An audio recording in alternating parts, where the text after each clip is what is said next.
All right, welcome back to the Constitutionals. I'm your host, Chad White. This is, if you didn't know, the Constitutionals is a premier podcast from CBlissComedy.com. The podcast where a bunch of whole comedy stuff happens. The plugs will happen at the end. I'm the host, and this is it. A little behind the scenes stuff. I forgot to record an episode on Sunday. Couldn't actually, because I was busy. And Monday, I forgot to record one too. So this is the day of, and it is about an hour and 5 minutes past when it was supposed to post. It's supposed to post at 9 o'clock in the morning on the East Coast side. So I'm sorry about that. But anyway, we've got a whole bunch of stuff going on.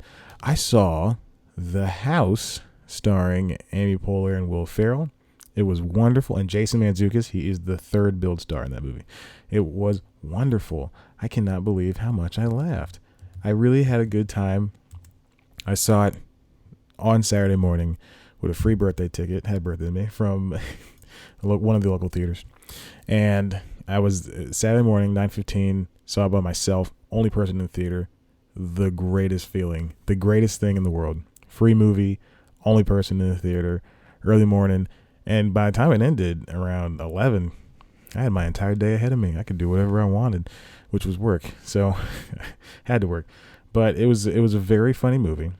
I very much had I enjoyed myself, and it just escalated to a point where it was just ridiculous. It was written by Andrew J. Cohen and Brendan O'Brien, the same two writers that did the Neighbors series and Mike and Dave Need Wedding Dates.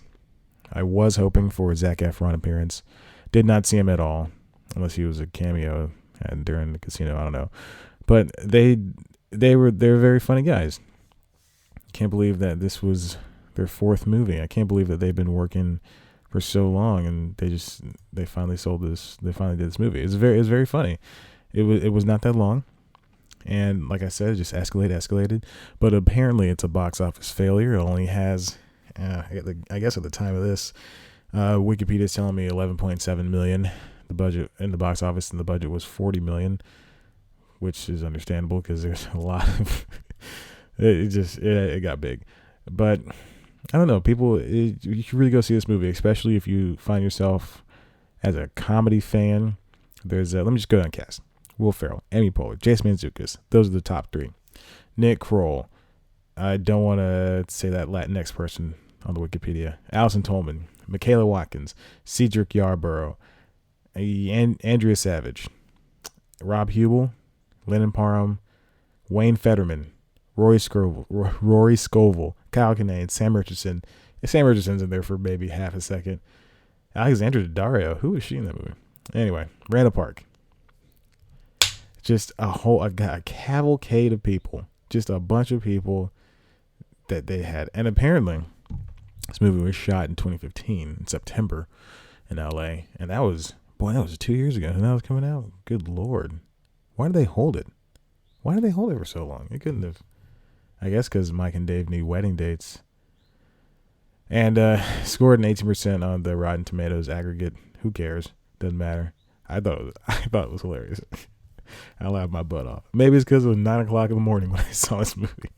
I even showed up late. I missed about a minute. I came in. Amy and Will were talking about their daughter. Or maybe that was her daughter. I don't know. Anyway, I had a good time watching this movie. It was very funny. So, anyway, let's move on. Right now, I'm watching. There's a Veep marathon going on HBO 2, recounting the entire season. And now that I'm rewatching it, I'm thinking this is the latest season that just ended maybe 2 weeks ago. And I might as well rewatch it because I love Veep. I'd only do that for The Simpsons and Veep, and that's pretty much it. But now that I'm rewatching it, I'm thinking maybe they wrote, when they wrote these episodes, when they broke the story for these episodes, maybe they put them in the first half of the season is completely different from the second half of the season. So it's 10 episodes, and the first 5 it's just so weird. It's just her trying to get her library. Well, of course, it's the overarching season plot points. She's trying to get her library made. Jonah's failing upwards still, but they're talking about a Senate seat in the episode that comes after they went to Georgia. And now I don't know. And they said CNN.com said she was a long shot of a long shot, this choice or something like that. I don't know. It's weird. So I can't remember them talking about that, versus her in the season finale. Spoiler alert that she was going. I'm just gonna ruin it because if you didn't watch it, it's your fault. It's been 2 weeks, and it's only 10 episodes. And they said, and now she's running for president again. And so in 3 seasons we'll see her, or 2 seasons. Yeah, because it's been a year when she's out of office, and then they're about a year ahead on, or a few months ahead on. No, a year ahead on the real election. So yeah. So in about 3 seasons, if the show keeps going on, just hit my laptop. God willing, the show keeps going on. Then yeah. Anyway, I know it's weird. I just really like that show, and the season was kind of, if you do like I do, if you read the IMDb's, and then you read the IMDb's, you watch the episode, read the IMDb's, and then you see that the reviewer for the IMDb page, not IMDb, AV Club. Why am I saying that? I'm sorry. I'm multitasking. I'm looking up an actress from the house. I don't know why I'm doing this as I'm talking to you guys. I'm sorry. Well, no one's listening, so it doesn't matter. But if you look at the AV Club reviews from Kate Kolzik, she was kind of lukewarm on some episodes, like the Omaha episode, the library episode, and the Qatar episode. I mean, she has a right to be too, and I really read her reviews, and I agreed a lot with her work. Like, yeah, maybe they could have done better this, maybe done better that, but all in all, it's a good episode, good season of a good series of TV. Now, if you can't hear, because I can definitely hear, because it's quiet where I'm recording this, I can hear cicadas outside, just skidding along, doing their thing. So, I don't know. Anyway, what I really want to talk about is something. Oh, it's already been 7 minutes. Good. Is something that is really been getting to me. Comedian hosted talk shows. There's a lot of television out there. And if you haven't been watching News Time, at least in the past 8 months, I've been mentioning a number, 454. That's new scripted TV shows. That's comedy, drama, action, I guess. Is that I don't know. Comedy and drama are the only 2 categories. So for television. So yeah, so there's 454 new scripted shows this past television season. That number comes from FX head or chief, whatever, John Landgraf. Just go watch News Time. I've explained it in depth detail. I'm not doing it again. But with those shows comes a lot of shows that are basically modeled after one another. And there's a lot of comedians take advantage of the Sammy model. So I just want to talk about that. Jim Jeffries is one. Jim Jeffries and James Davis, both on Comedy Central, both launched their shows within the past 2 weeks of each other, within a week of each other at least. James Davis is hosting Hood Adjacent with James Davis, and his show is just about growing up a few blocks from the hood and knowing what goes on there. And like, he has one joke in the premiere episode, which I reviewed on cpluscomedy.com, where he says he remembers the riots, but he only remembers being able to see them but not experiencing, like, be able to see and hear everything, but not experiencing it firsthand. I butchered the joke. And then Jim Jeffries has a show called The Jim Jeffries Show. It's just like The Daily Show, but hosted by Jim Jeffries. And basically they're all The Daily Show, except hosted by so-and-so. Nikki Glaser had a talk show. Moshe Kasher had a talk show. I guess you can kind of consider, what's his name, Daniel Tosh's show. I guess it's a close show, but anyway. So what I'm getting at is, when I was younger and I saw Conan for the first time, and I thought, that is the kind of show I want to have. And then up until, I guess I'd say a few months ago, like this year definitely, but a few months ago, I thought, that is the kind of show I want to have. I want to have a late night show where I get to talk to a bunch of comedians and actors and stuff. But now I don't want that anymore because every single person has that type of show. But there are some people doing it different. Wherein Moshe Kasher's doing it different, and Nikki Glazer was doing it different before hers was canceled. Even TJ Miller's The Gortberger Show, which is a show I'm not even a huge fan of. Well, I'm not even a fan of, period. But even he's doing it different because he's a giant alien monster, and plus it was a web series. But he's a giant alien monster talking to these comedians, and then or actors, and then you have The President Show, which is a persona from what is his name? Oh God, I feel Anthony Adamanic. Yeah, Adamanic.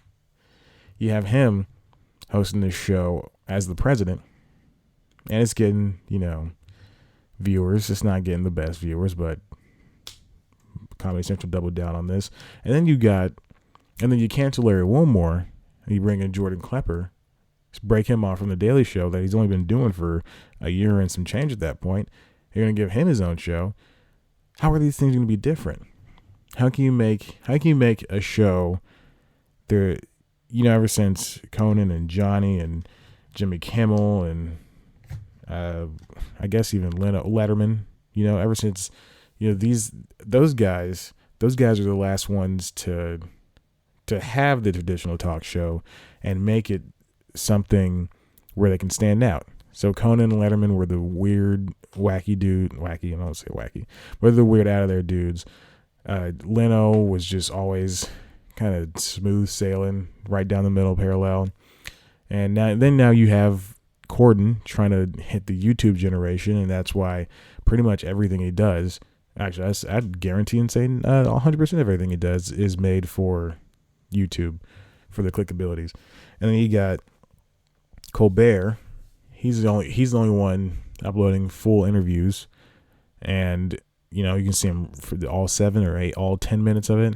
And then he and Seth Meyers are making 10-minute segments, 13-minute segments, 15-minute segments available in whole pieces on YouTube.com. Then you got so how do you be different? And that's when John Oliver and Samantha Bee, that's how you make their shows were just. It's just one person talking about 1 or 2 stories, and then that's it. And that's how you capitalize on the samey market. You do one show a week, make it different. And then so that's why, a couple months ago when there's a whole hubbub about Conan and TBS possibly taking the show to once a week, only doing 40 some odd shows like Samantha Bee and John Oliver do. Because Conan does so successfully, he does so well with the remotes. And his remotes, when he goes to China or Atlanta or whatever, and he does, 2 different opposite sides of the world. He goes to China or he goes to some other country, and he shoots a remote, and he brings it back and it airs in a couple of weeks. He goes to Mexico, stuff like that. But there's something to having to innovate on every single episode, every day or every week. And that's why I think the Pete Holmes Show did well. Now they shot that. Oh boy, I hope I'm not wrong in this number, but I think they shot 80 episodes in total. And it was, and that show was produced by Conan. This is way back in 2012, or 2013. Yeah, 2013. They shot 2 seasons, 80 episodes. But what they did was they bulk shot episodes. They shot them a lot all at once, and then they would release them over the course of the week. And they would have 4 or 5 episodes a week. I don't know. I don't remember. But they did not get a lot of viewers. But with that said, they were producing a whole bunch of, this is while Letterman's still there, while Craig Ferguson is still on TV. They're producing a whole bunch of for YouTube segments, or just segments that just happen to do well on YouTube, like the X-Men segments and the Batman segments from like they did with College Humor, like Pete Holmes did with College Humor. He played Batman. So I don't know. I'd just say, Yeah, it looks like they did 4 episodes a week. So I don't know. So Pete Holmes did it differently. Moshe Kasher's doing it differently. He's just taking, like, Problematic is taking a topic that's not often talked about in the world, and then now he's sitting down with people from both sides of the issue or from a third angle, and they're talking about it. So that's what he did with gun control. That's what he did with Islamophobia. Well, for that one, he only talked to people who were affected by Islamophobia. So it was only one side, and it's the right side. It's the side that is against that kind of hatred. So when you've got regular talk shows on Comedy Central coming out regularly, and it's really getting old, how do you combat that? So that's why you have your own version of a talk show. And there's also Talk Show, the game show on True TV, hosted by Guy Branum. And that show, when that launched this year, it's an all right show. It's still going on, and I'm happy for them because everybody should get their chance to have their own show. And I think it's pretty cool. Produced by Wanda Sykes. And I think you just gotta find a way to be different, and they're all getting old. Eliza Schlesinger has a show on Freeform of all places. I guess Freeform really wanted to hit that late night comedy market. But good for her. I'm not gonna watch it. I have no interest in watching that, and I assume, since I'm not hearing about it, it's the same show as anything that could happen on Comedy Central. It's kind of like when you watch ABC. I've already talked about this in my ABC's bet winning this on comedy video about. There's no sentence there. I did a video for On Comedy, the documentary series on CPost Comedy, youtube.com/CPost Comedy, where it's talking about ABC is now the best broadcast network at sitcoms, and they are, but they have a formula, and that's really a part of the issue. So their formula is take a family, find their theme, boom, there you go. So Blackish, they're black, boom. The Middle, they're poor, boom. Modern Family, they're rich, boom, there you go. Fresh Off the Boat, they're Asian, boom. Asian in the 90s, boom. What's the American Housewife, which used to be the fattest housewife in Westport, which is a better title, way catchier. The mom is fat, boom, go. So they've got the Goldbergs, they're an 80s family, boom, okay. But so they've got these, they aired them in 2 night blocks, Tuesday and Wednesday, 8 to 10. That sets a 4-hour block per week. So they've got or 2 2-hour blocks. So they've got the formula. They've got everything. But when NBC, the used to be leader of sitcoms, of comedy, when they air The Good Place, then that's when the sitcom space is getting inverted. Same thing with Brooklyn Nine-Nine. That started. Same thing with New Girl, except New Girl became very predictable because they're putting characters together, and I'm wasting my time. But so back to these comedian hosted talk shows. How do you find a way to be different?